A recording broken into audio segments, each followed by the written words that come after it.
Round two, because my first recording did not work. Hello, everyone. If you don't know me, my name is Nick Ganser, and I am officially alumni at Animation Mentor.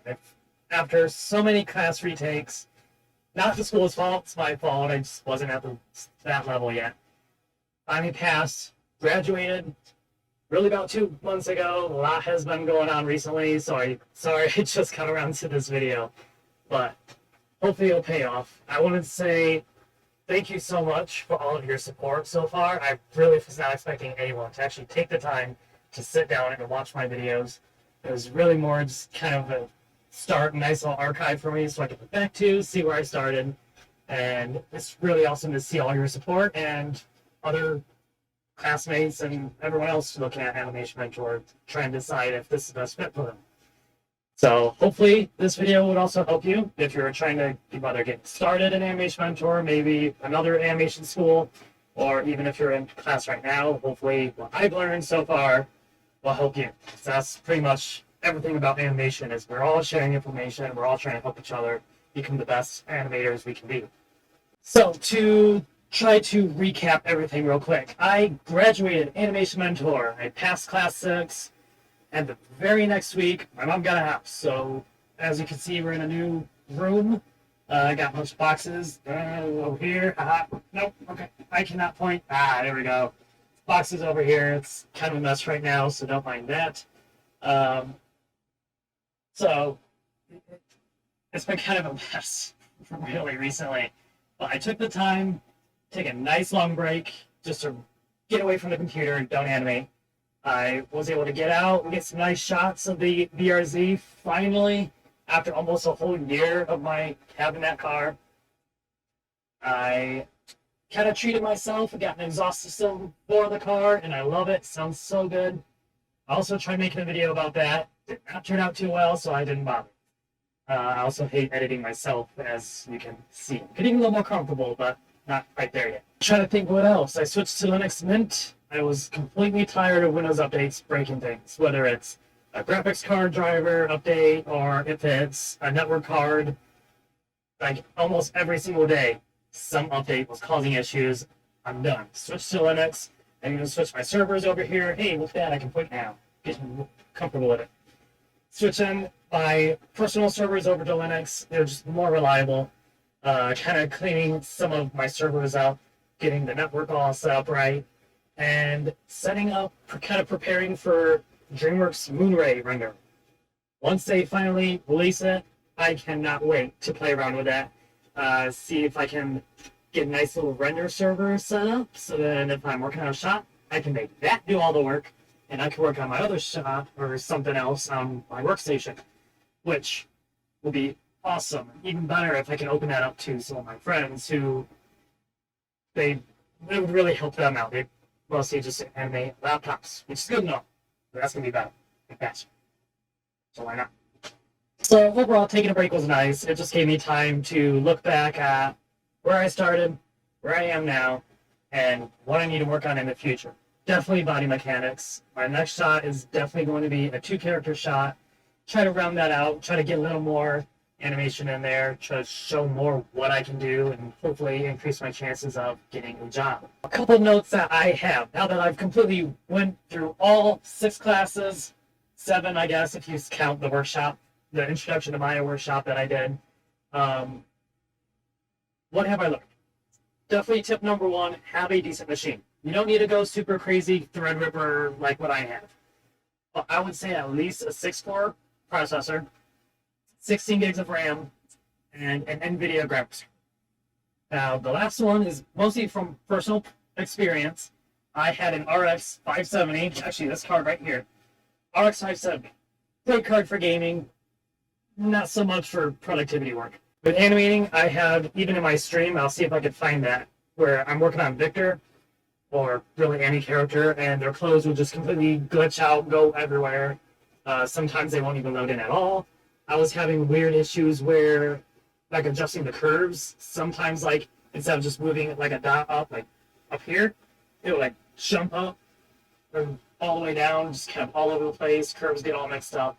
Sometimes I just make one little adjustment, Maya would completely crash. I would probably get that like 3 or 4 times a week, which is really, really disruptive when you're trying to get in the flow of things, trying to get everything done, and like it crashes, and then you have to recover it. And then when you're finally back up and loading, everything's loaded, everything's ready to go again. You kind of have to get yourself into that flow. As soon as I put in my RTX 2070, like it's solid, like no issues whatsoever. I maybe all throughout the 12 weeks of Class 6 might have had like 1 or 2 crashes versus the 3 or 4 crashes a week that I was having on this card. So NVIDIA's drivers are definitely way more polished for productivity. There's a reason why studios go NVIDIA. They use Quadro cards. You just can't beat NVIDIA when it comes to productivity support. Even completely other side is like rendering. Most render software, they support NVIDIA cards only. They use those CUDA cores. It's just way better for your money. Now, that doesn't mean that you have to go super crazy either. I remember I started off with a GTX 1050. That's only a 2 gig graphics card, and it was perfectly fine even back then when I can remember. So definitely just kind of look around. You don't want the cheapest, but you don't need to go all the way RTX 4090 card either. Just somewhere nice in between for your money is good enough. Peripherals. I have, personally, it really just depends on what you find comfortable. I have a Logitech G305.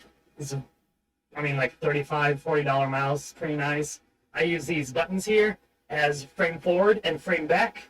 You can remap these to whatever you want, honestly, but it's really helpful to just go frame forward, frame back right there versus the keyboard, period, and comma keys. And for my keyboard, I went full wireless, Logitech G915, not 305, that's my mouse. G915 TKL, I love it. It is such a light keyboard. I love linear keys, but they do have, I believe, blue and brown switches, or the like Logitech's variant of it, the Geo or something like that.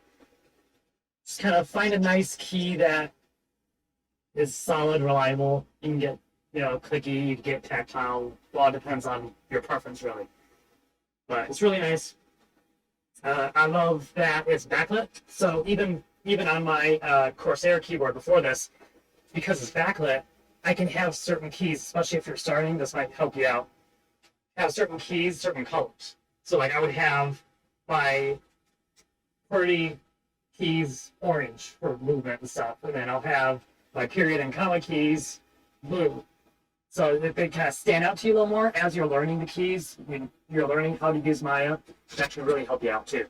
Another note is keep backups. Save often.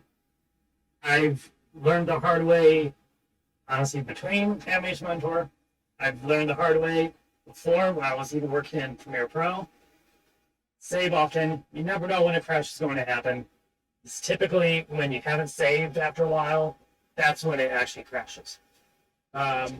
It's really nice, at least with Animation Mentor, they have a program called Artella, and that is their cloud file system. So you can, at least even within Maya, they have a plugin, so you can upload and save to the cloud directly from within Maya. You don't need to switch tabs and open Google Chrome or anything. It's really, really helpful, really easy. It's always really nice, especially in Artella, you can roll back to different versions. So say you're on version 20, and you want to roll it back to what you had like a few weeks ago.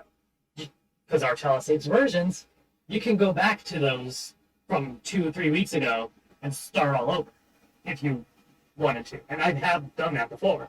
I would try to animate the character a certain way. It didn't quite work out. So maybe I'll save that as a second version, like a whole separate file. So I still have it. But then I'll roll back to, from the beginning of the week and try a different way to do it. It's just a really quick and easy way to have a backup. Make sure you don't lose any of that work, because it's precious time well spent. You're never going to get it back. And it's really great to have. Animbot is a great way because it can actually save every little change you make. The problem with it though is it's not 100% going to save you. So still save and upload manually to Artella. It's a great way. Even just saving multiple files to your computer. I like doing it Artella way because that way if the local file gets corrupted for whatever reason, Artella has a good backup of it. I can just pull it down again and it's good to go. Animbot's great and all.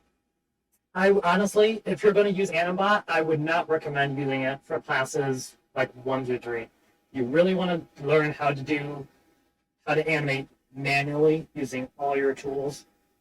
Then Animbot is more made for speeding up your workflow. You're getting into the flow of things. You're figuring out how you work on your shots. Like so 4, 5, and 6, then you can really start using those tools to help speed you up. But if you force yourself to animate manually, you know what those tools are doing. So maybe I get to a studio, maybe they don't have Animbot. Maybe they have a different tool. Maybe they don't have that tool at all, and they don't want you to use Animbot. So you have to do it manually. You would know how to do that, how to ease in, how to ease out. In terms of classes, I would say write notes. It's really, you don't necessarily have to write down every single word that your mentor is saying in the Q&A.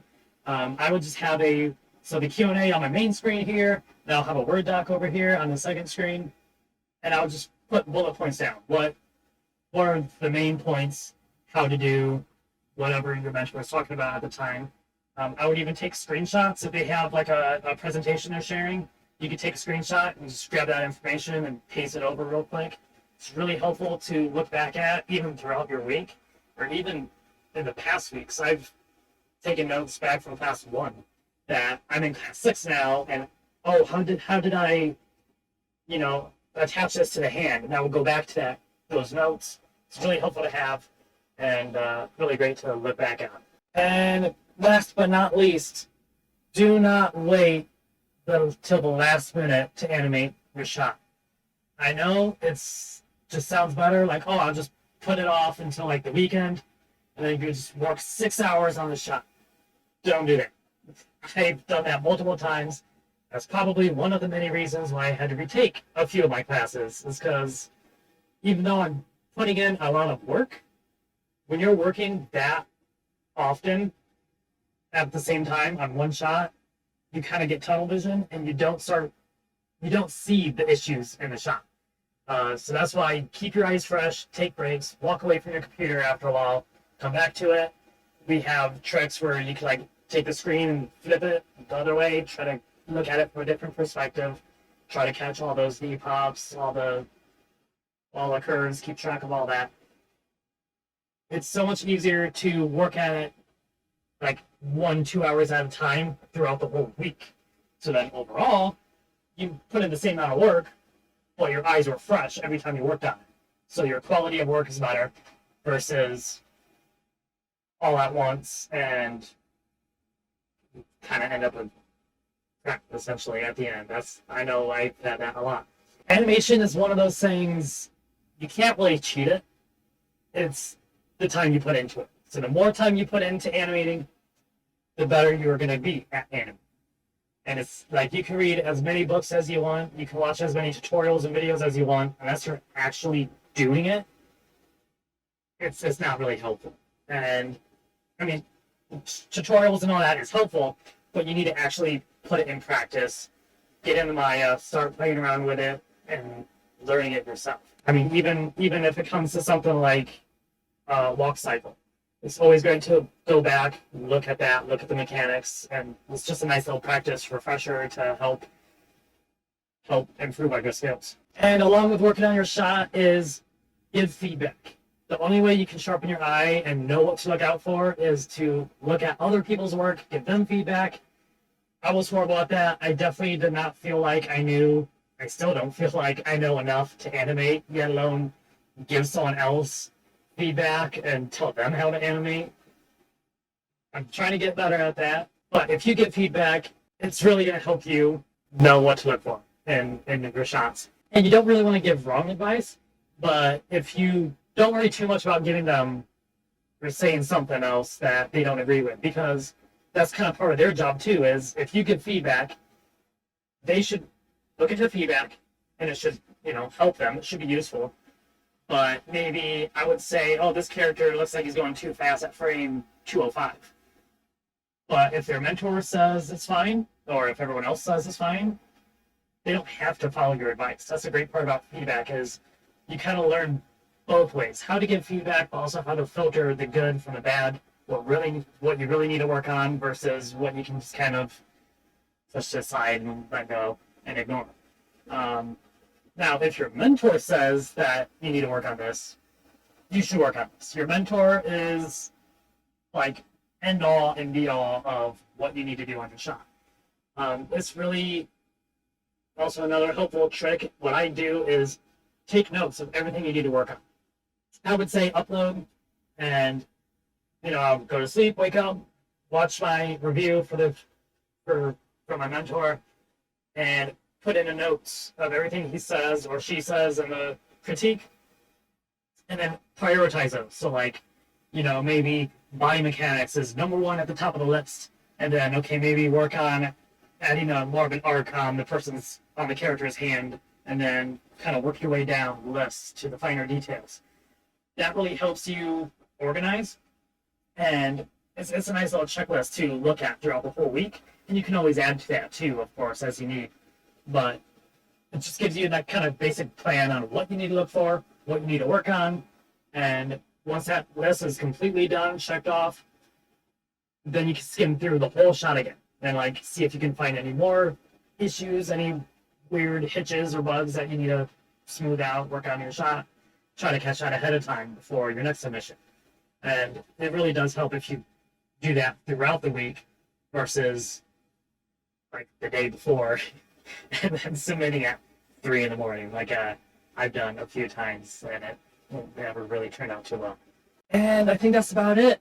Thank you all for watching. Seriously, all your support has been really, really motivating. I can't believe that we're actually taking the time to watch this. I'm definitely going to be working on my second shot. I don't know if, I might try to stream it if you're interested, and just kind of hang out and look at my workflow, ask questions. Definitely not the best. I'm not going to be teaching anyone how to do this or anything yet, but it'll be kind of fun to do. Kind of fun to work on my shot and just improve my reel. So thank you so much for taking the time to watch this video. I hope this helps you, whether you're a current student or maybe you're looking at going to Animation Mentor or another animation school. It's really awesome to see all your support, and I try to answer every question I get, every comment I get, try to be as helpful as I can. And I'll see you in the next video. Have a good day.